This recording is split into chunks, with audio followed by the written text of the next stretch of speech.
Change lives. Cambiar vidas. Change lives. Change organizations. hayatı. 改变世界。 Change organization. Change दुनिया में organization. बदलाव. Transformar el mundo. Change the world. I'm honored to be on this historic and exceedingly beautiful campus. Indeed, over the span of more than 120 years, the name of Stanford has become synonymous with innovation and quality. It has become the symbol of global leadership in so many areas. Pioneering scientific research conducted here has contributed to the development of many technological inventions from microchip to internet. You know better than I that they have all profoundly changed our life. I'm sure that it's a matter of pride for Stanford that many of the leading global technology firms, from Google to Yahoo, Cisco System, and Hewlett-Packard, were begun with ideas and research spawned here at Stanford. So this university is a cradle of creative destruction and an engine of globalization. It is one of the reasons why the United States has been, and probably long will be, a global leader in innovation, science, and technology. Stanford has never ceased seeking the better. It has always been able to adapt to the changes in our world as much as it shaped the change. For that reason, it's a great honor to address an institution that leads constructive global change and nurtures the leaders of change. Dear guests, today, I was asked to speak about leadership by sharing my experience with you. I'm pretty sure as the members of the graduate of the business school, you are very much familiar with the traits of a leader. But I will say this, whoever we are today is the result of many choices that we made through our lives, the failures we suffered, the chances we had, the talents we obtained at birth, and the skills we developed during our life's journey. But sometimes destiny works out irrespective of what we are made of. For instance, I was born in a town named after Julius Caesar called Kayseri on the 29th of October, which in Turkey is known as a Republic Day. When we celebrate the founding of the Turkish Republic, the 29th of October is for us what the 4th of July is for the Americans. Kayseri is renowned for its entrepreneurs. In this sense, Kayseri has been the lion's den of Turkish entrepreneurship. So it was a well-established tradition in Kayseri for families to recruit the most intelligent and talented children for their business. There has long been a practice in Kayseri that when a boy had finished primary school, families would test his business skills before sending him to secondary and high school. They usually put him in a friend's shop to see how he might behave, whether he is active and clever or if he is shy and unassertive. If the boy appears to be capable, the parents will most often engage the boy in business life right away. If the boy is not very good in marketing, they send him to further schooling. I remember I was tested.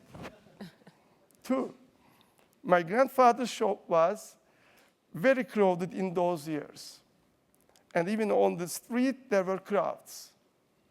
There, I had to sell a bottle of soda in the buckets filled with ice. One day, my uncle came by grandfather's shop to examine my business skills. He took a bottle of soda, opened it, and shouted loudly, "Ice cold soda, ice cold soda." Makes all 32 teeth play the violin.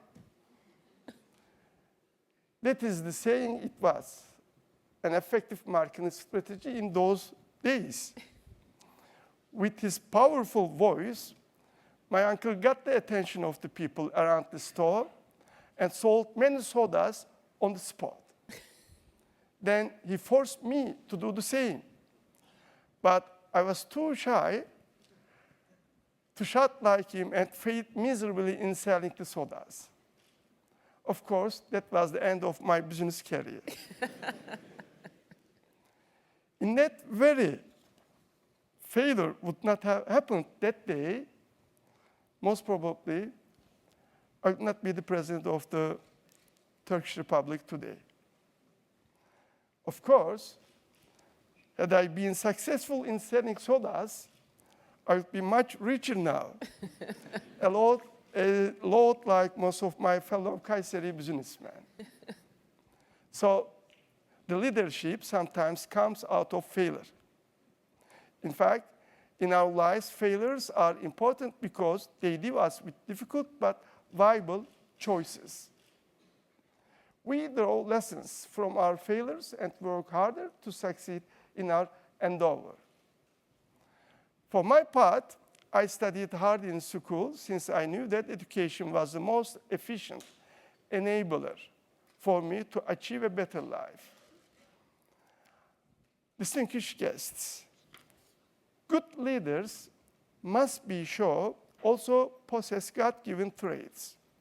However, I believe in most cases, leadership is a nurtured phenomenon rather than a gift of nature. Effective leaders must love to learn, change, and expand. If you are not learning, maturing, changing, or expanding, then you cannot expect the people to believe in you and follow you. In my life, I always believed that there is room for learning, change, and innovation. I personally learned a lot when I worked at the Islamic Development Bank for 8 years in Jeddah, Saudi Arabia, where I was able to get accustomed to socio-economic problems and the potential of the Islamic world. That experience had a huge impact on my political makeup and vision. Later on, unexpectedly and to a certain extent reluctantly, I found myself in politics when I was convinced to run for MP seat from my hometown Kayseri in 1991. As a member of parliament, I served as the Council of Europe Parliamentary Assembly for almost a decade. Through that experience, I learned and digested the fundamentals of democratic politics and European values, which are widely accepted, universal norms for democracy, human rights, and the rule of law.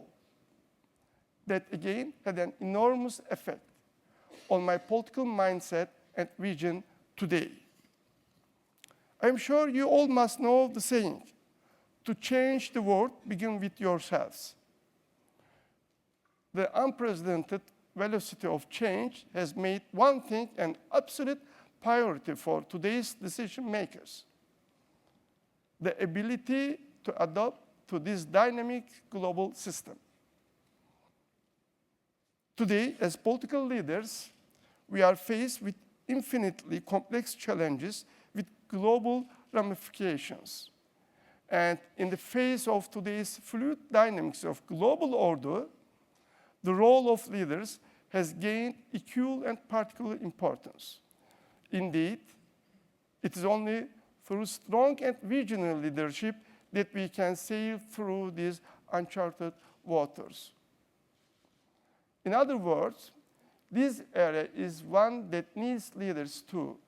Leaders who can understand the transformation taking place and quickly adapt to the fast-changing environment. Leaders must also be fulfilled by envisioning and inspiring destinations and by charting and traversing the course to get there. This requires imagination and a broad vision. After all, leadership is all about vision. A leader should create vision, express his vision, and pursue his vision until he drives it to accomplishment. Most importantly, he has to get others engaged in his vision, supporting his vision, and rallying around his vision. On the other hand, a leader should not always seek the easy and well-worn path ahead. He or she should be ready to go a new direction and leave a trail behind. It is obvious that the world is better off with leaders who have more dreams and fewer nightmares.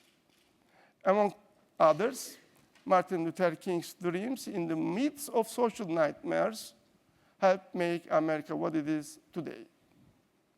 Distinguished guests, a leader must also be in full harmony with the people who follow him and be capable of responding to their aspirations. In fact, for the first time in human history, more than half of the nations are governed by democratic governments. Therefore, it's today almost a universally accepted notion that the only source of legitimacy for a political leader is the people's choice. And every day and everywhere, we are seeing increasing involvement of people in decision making. We saw this in Tahrir Square in Egypt, as well as among the Wall Street demonstrators in New York. This is the age of people's empowerment. Of course, this is a good thing for democracy and in fact unavoidable given its natural course. However, there's a paradox here. Under increasing public pressure, the leaders might become reluctant to take bold decisions for the common good, which may not always be popular. This point is particularly pertinent at times of economic difficulties and in the midst of deep-rooted political conflicts. The current situation in Europe is a telling example of how the lack of visionary leadership could adversely affect the lives of millions. First, Europe's leaders failed to see the looming economic problems and to take bold steps in addressing them. Good leadership necessitates fixing the roof when the sun is still shining. Consequently, the limitation of the European leaders in taking necessary decisions did bring about the financial calamities they currently face. And now, confronted with a severe crisis, there are growing tendencies across Europe to become more introverted and to give in to the rise of extremist political groups. Indeed, in recent months, we have witnessed in one after another election, far-right parties gaining strength. And even worse, their ideologies and views are more and more becoming part of the mainstream. This is certainly not a good example of leadership, but petty politics at its worst. Another area where we witnessed a tragic failure of leadership is in the Middle East, where leaders have long been out of touch with their people. Indeed, the leaders of the countries like Tunisia, Libya, Egypt, Yemen, and Syria have been utterly unable to see the growing global forces driven by the innovations nurtured here at this university and the Silicon Valley. Innovation in communications and social media allow everyone to learn about what's happening elsewhere in the world and makes comparisons. In fact, this is perhaps one of the greatest contributions Stanford has made, enabling the transformation of freedom, democracy, and development in the world. Because of your innovations, no regime today has the luxury to govern its people behind iron curtains. These dictators long thought they could stay in power as long as their armies and intelligence were strong.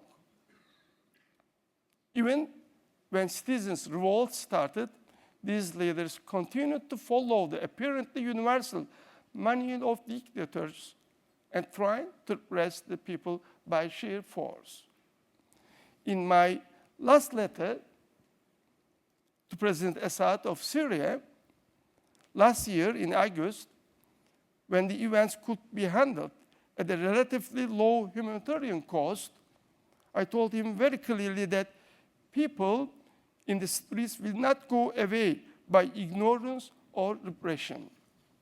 I said that it's time to show leadership and to lead the change by undertaking the necessary reforms to address the legitimate aspiration of the people before it is too late.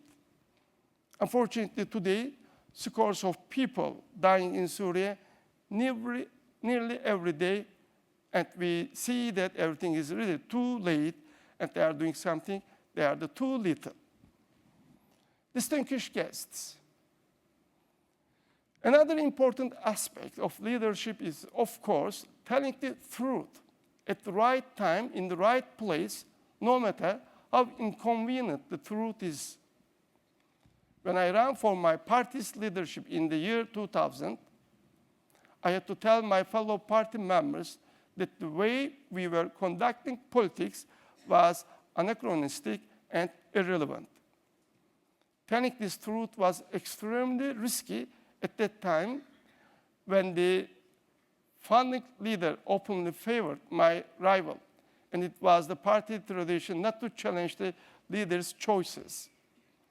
Although I was defeated at the party convention by a slight margin, I was able to get my message across, first to party constituents and delegates, and then to the large society in Turkey. In fact, that reform and innovation-driven strategy and narrative laid the groundwork for the establishment of the Justice and Development Party, we call the AK Party, in 2001. At the international level, I dare to tell similar truth to my fellow colleagues from the Islamic world. As early as 2003, I myself made a strong appeal to the leaders of the Organization of Islamic Cooperation Countries at a meeting in Tehran. I stressed to them that they must all undertake the necessary reforms in order to be compatible with the universal democratic values. I also warned them of the dire consequences of failing to do so.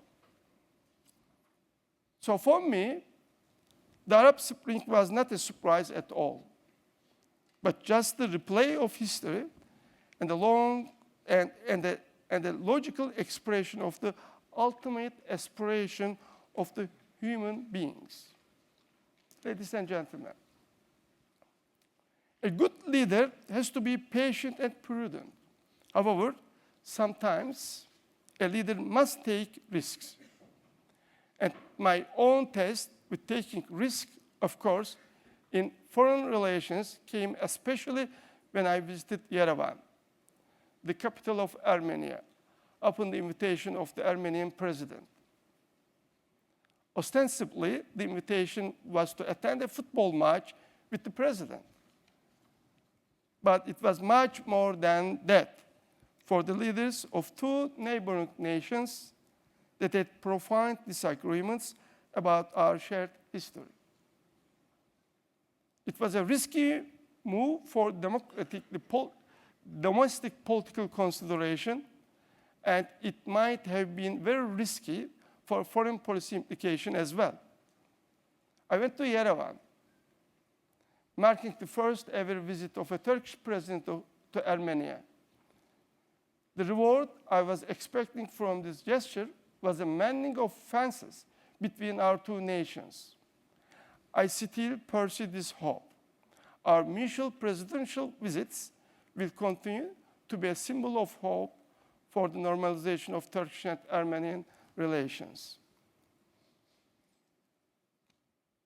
Risky as it was, I did the right thing by visiting Yerevan, which brings to mind something that Peter Drucker once said: management is doing things right. Leadership is doing the right things. If it is necessary, a good leader should also be able to make difficult decisions and painful concessions. You may well remember that at the start of the World War II, Winston Churchill told the British people that he promised nothing but blood, toil, tears, and sweat in the face of existential threat to his country. In the meantime, a good leader should never lose sight of being a dealer in hope for the people, no matter how desperate the circumstances are. With his stirring words and stout resolve, Churchill successfully rallied his people to defend their country and the free world. The hope he gave to his citizens was certainly a vital ingredient of their survival, victory, and honor. When I took the position of Prime Minister in Turkey in 2002, we faced enormous challenges. We were at the height of an economic crisis that started in the year 2001, when we lost 1/3 of our national income overnight. There was also a looming war in Iraq, and we were at the crossroad of negotiations on Cyprus and Turkey's EU membership prospects. All those problems required us to make difficult decisions and significant compromises. All those years, we worked together with Condoleezza Rice, and she knows very well those difficult years and dates. Being aware of that, leader must have a plan to materialize his vision. I laid down a comprehensive long-term plan covering all policy measures in the judicial, economic, and political domains. In this plan, I did not fall into the trap of satisfying short-term populist demands. Instead, I focused on the long-term interest of the nations. With this understanding, the AK party governments strictly implemented our plan. And fortunately, all those difficult choices paid off. Thanks to those measures, for instance, despite the economic crisis across Europe, Turkey stands out as the second fastest growing economy in the world, right after China. And if Turkish democracy somehow functions as a source of inspiration for people in the Middle East, again, this was because of the reforms taken by the governments since 2002.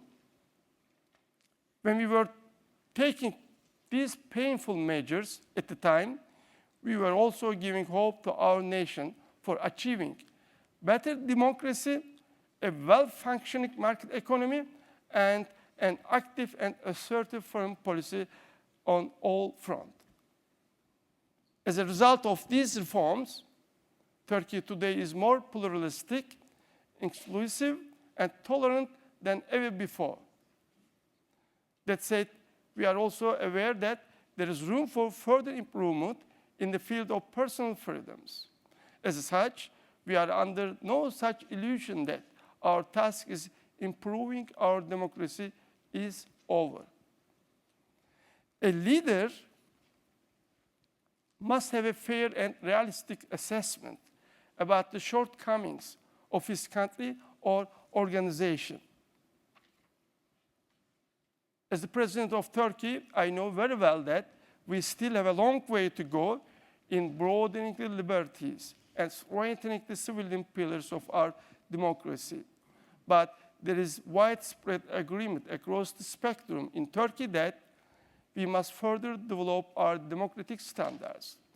Towards that end, we are now in the process of drafting a new constitution with the active participation of all political parties, NGOs, professional associations, universities, think tanks, intellectuals, as well as ordinary citizens. This inclusive approach to constitution writing is also important for the development of a culture of compromise, which I believe is the backbone of maturing democracy. Parallel to Turkey's profound political transformation, we have enacted across the board economic reforms with tight financial discipline. These were very tough and not highly popular choices at the time. Thanks to these structural reforms, the resilience of the Turkish economy has now been boosted against major external shocks. As a result, Turkey has become the 16th largest economy in the world with a GDP of more than $1 trillion in US dollars. Turkey's development policy has a quantitative elements too. As we all know, science, technology, and innovation are essential elements for nations that aspire for a better future. In this regard, Turkey has made great strides in recent years towards becoming a knowledge-based economy. Research and development expenditures have increased threefold in the past 10 years. This growth rate in R&D expenditures has almost been 4 times higher than the OECD and EU27 averages. During the same period, the number of Turkish international patent applications has increased by more than 300%. Moreover, the ratio of internet users is one of the highest in the region and yet fastest growing in the world. Turkey has the 4th largest number of Facebook users globally, for instance. Last but not least, we now have 173 universities in Turkey. 89 of them have opened since 2006. In a nutshell, these statistics suggest that we have been heavily investing in education, science, and technology to raise the future leaders of Turkey. We are undergoing nothing less than a profound transformation. Distinguished guests, there is another important aspect of the leadership, not individual leadership, but collective leadership, institutionalized leadership. Leadership does not necessarily depend on a single person or a single country. If we can institutionalize leadership, then we will more likely have better global governance. In fact, today, the state of affairs of the international system is rather problematic. There's a growing consensus that we now need to rethink global governance structures to address new risks, such as widening income disparity among nations and poverty, the apparent weakness of our global financial architecture, and cultural polarization. Besides, no nation, however self-sufficient or strong it may be, is capable of coping with the complexity of today's world alone. In such an environment, unilateral actions or remedies are proving to be not only less and less effective, but also increasingly anachronistic. Effective global governance requires institutionalized collective leadership through reformed organizations such as the UN and G20. In today's globalizing world, where fast-paced change is engulfing the entire community of nations from every conceivable direction, leadership is not an easy task. Ladies and gentlemen, dear students, Turkey will not relent in trying to lead our own nation and others as positively as we can. As the leader of a dynamic country whose experience is transforming itself, is being watched closely by a wide audience, I myself also feel the responsibility to lead by example. Therefore, I will continue to press both at home and abroad for a more pluralistic and inclusive democracy, more sustainable development, more collective security, and more intercultural and interreligious tolerance. As someone who came out of a medium-sized Anatolian town, my whole life has been a constant struggle seeking a better life and world for my fellow countrymen. There have been times when it was difficult even to stay afloat, but I always followed my hopes and dreams and never fell in despair. So far in my speech, I have characterized the era we are going through as one of change, innovation, commitment, cooperation, people's empowerment, and leadership. Throughout all my life, these were precisely the notions and principles that guided me too. I have always been attracted to my conservative and traditional values. Nevertheless, my cultural identity and those conservative values did not inhibit me from adapting to the ever-changing realities of the world. I have tried to be modest, tolerant, and humble in my political discourse and paid utmost attention to adopting a constructive political language. I have been prudent, patient, perseverant, and pragmatic in most of my professional, political, and diplomatic dealings. But on the essential matters, when my principles clash with pragmatic opportunism, my instinct always goes with the principles, and I will fight for principles to the end. In that regard, I was put to test when I ran for the presidential office. Despite all the unfair and artificial pressure inflicted upon me to decline my nomination, I pursued my vision and sided with my principles. Speaking from personal experience, all I can leave with you today is the strong but simple advice that you never shy away from taking responsibility and that you lead when you can. Graduating from Stanford, you will always be equipped with the necessary tools to succeed as leaders. Stanford graduates, before you have done so much to change the world.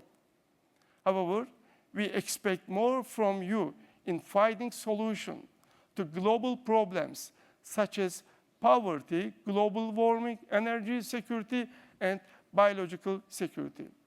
I firmly believe that with your outstanding leadership qualities and culture of innovative entrepreneurship, you will make an enormous difference in the resolution of these global problems too. Again, thank you for the invitation to be here, and I wish all you the best. Thank you very much. Thank you, Condi, for coming here. Thank you very much.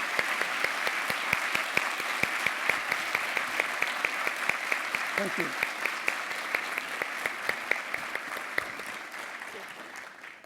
Mr. President, if you'll join me. Yes.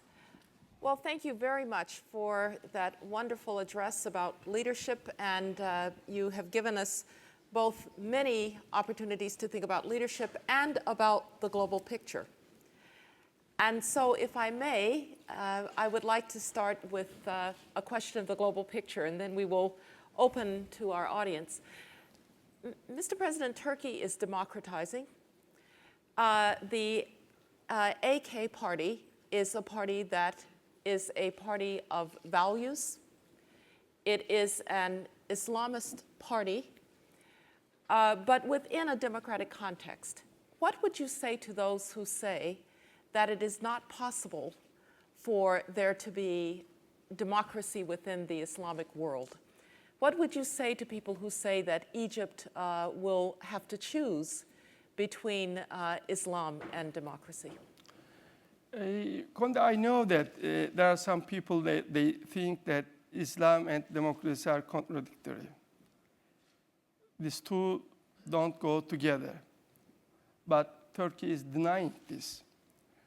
Turkey, the Turkish people, the most majority, they are Muslim. And they are free to practice what they believe. And democracy is functioning very well now. As I said, we are aware of our shortcomings. Definitely there is no perfect democracy in everywhere. There are problems here also. There are problems in America, in Europe. So we have some problems, but the main principle of democracy is functioning in Turkey. Turkey is a democratic, secular country, and there's a freedom.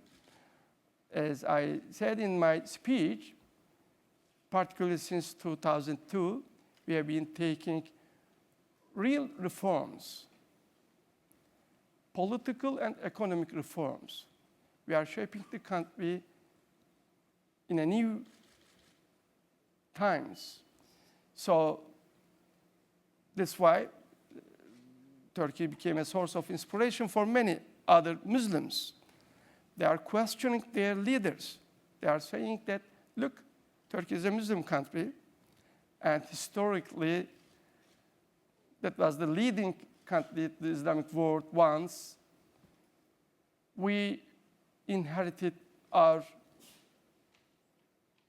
history, legacy, and our identity is well known, but at the same time, Turkey is negotiating for the full membership with Europe, EU. Turkey is the part of European Customs Union, and the democracy is getting deep and deep in Turkey. Again, I mentioned in my speech that now we are writing new constitution. This new constitution, all the people that are engaged, all the NGOs, all the universities, whoever has something, she has something to say, these are all listened to. And now the committee is writing within this direction. So I'm sure that in near future, we will see more countries, Muslim identity, Muslim population, and democracy is flourishing there also. Thank you. From the audience, do we have questions in the audience? We have some here, and you'll pass the microphone. Please stand up if you will.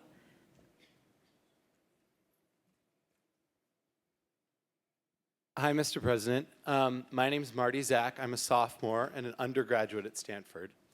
And amidst the tumult of the Arab Spring, two countries that have stayed relatively stable are your own, Turkey, and also Israel. And I'm curious how you see that relationship going forward, since traditionally it's been a pillar of regional security and stability, and particularly in this time of upheaval. I've been receiving this kind of questions recently. I know that many friends of Israel and Turkey, they are not happy with the current situation, but they must know that this was not our preferences. And it's because of the Israeli government. You know, when the international humanitarian aid convoy was going to help to Gaza people from more than 30 countries, there were people in the ships. They were attacked on the high seas, 72 miles away from the coast, and killed 9 people. 8 of them were Turkish, the other 1 Turkish American citizens. So when that happened, if 2 countries are friends, you expect that the other should say apology and compensate this. So this is the very legitimate expectation of the Turkish people. Unfortunately, so far, they have not done this. I hope that, they understand. And as you know, two democracies in the region, and we had good cooperation, in fact. We were working together for the peace. We have a lot. Once, through our efforts, Israel and Syria were about to start the direct talks for the peace, but unfortunately, these were not appreciated. That happened. So I hope that that mistake is understood and some appropriate steps are taken, and again, the relationship is established. Mr. President, you mentioned Syria in Yes. this answer. Can you talk a little bit about Syria? Turkey has been very active in trying to bring an end to the humanitarian disaster and to point a way forward for a more pluralistic Syria. Can you talk just a little bit about that? And perhaps the next person who has a question can get ready to get a microphone. We'll come over here. Yes. Condi, first of all, Turkey and Syria, although we have 900-kilometer border, the issue is not the bilateral issue. It is the humanitarian issue. When the Arab Spring started, the Syrian people also, they became courageous, and the fear has gone, and people demanded freedom, democracy, and these are the legitimate rights of the people. So when they were in the street, unfortunately, the regime sent their tanks, soldiers, and killed the people. That's how it started. Now, unfortunately, it's too late, you see, to control the things. We tried a lot before. We wish that President Assad leads the change. Under his leadership, Syria transforms. Because we used to talk with him, you remember all those years, we were telling him that there is no anymore place on the coast of the Mediterranean for the authoritarian regimes, one-party rules. Because the Syrian young generation, Syrian people, they are monitoring every corner of the world. They are knowing that how the people are enjoying their rights in other countries. So it's their legitimate right. So they want it.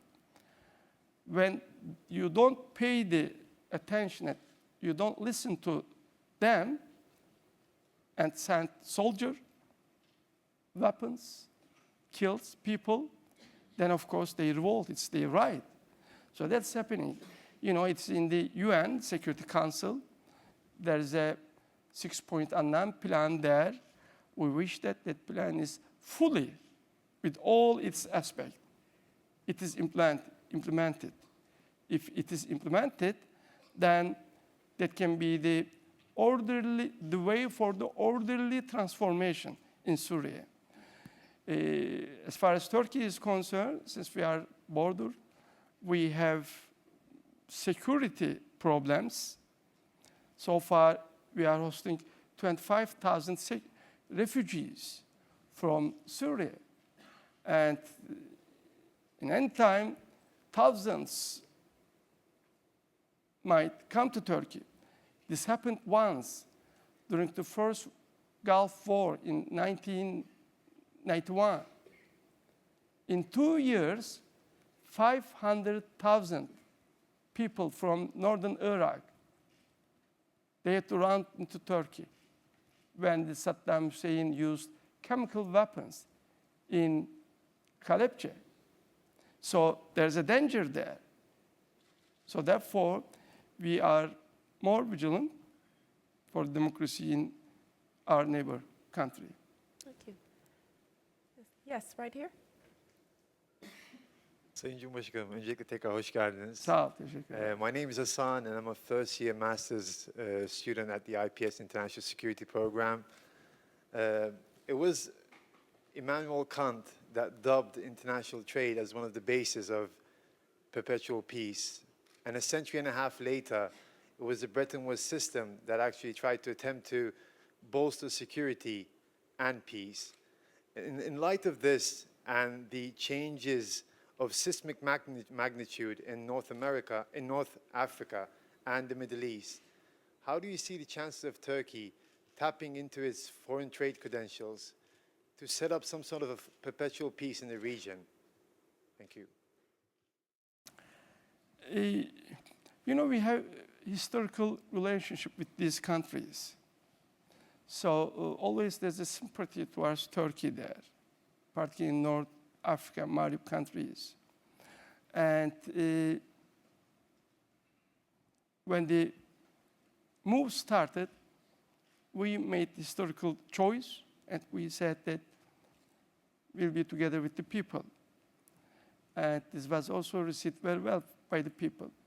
Of course, this change is not easy change, because the people, they spent their years under the dictatorship. So there is no any establishment, leadership enough. So this will be painful, of course. But I believe that at the end, everything will continue on the correct course, and the direction and the trend is going well, and the result will be good. Between Turkey and these countries, economic cooperation is also very much important. For instance, in Egypt, there are Turkish industrial zones. There is one in Cairo. 70,000 people are employed there. And during the difficult days, all the factories, they were open, they worked, and the people also, they owned them. I see most of the difficulty in this change is the economic side, because during the political transformation, and in some cases turmoil, the economies might get weak, although still they are weak, but they might be even worse. So therefore, all of us, we have to help them, and Turkey particularly paying attention on the economic cooperation between these countries. We are sending trade missions, we are sending investors to those countries to make investment and to carry know-how, technology, and very concrete, visible things are happening. So I think this is the most important contribution to those countries Turkey is extending. Mr. President, I'm sure that the audience here, the students, the faculty, the Stanford family will join me in thanking you very much for spending the time with us. You have in your family a member of the Stanford faculty, Stanford family, and so you are always welcome here in the university, and all the best to you. Thank you very much. Please join me in thanking the President.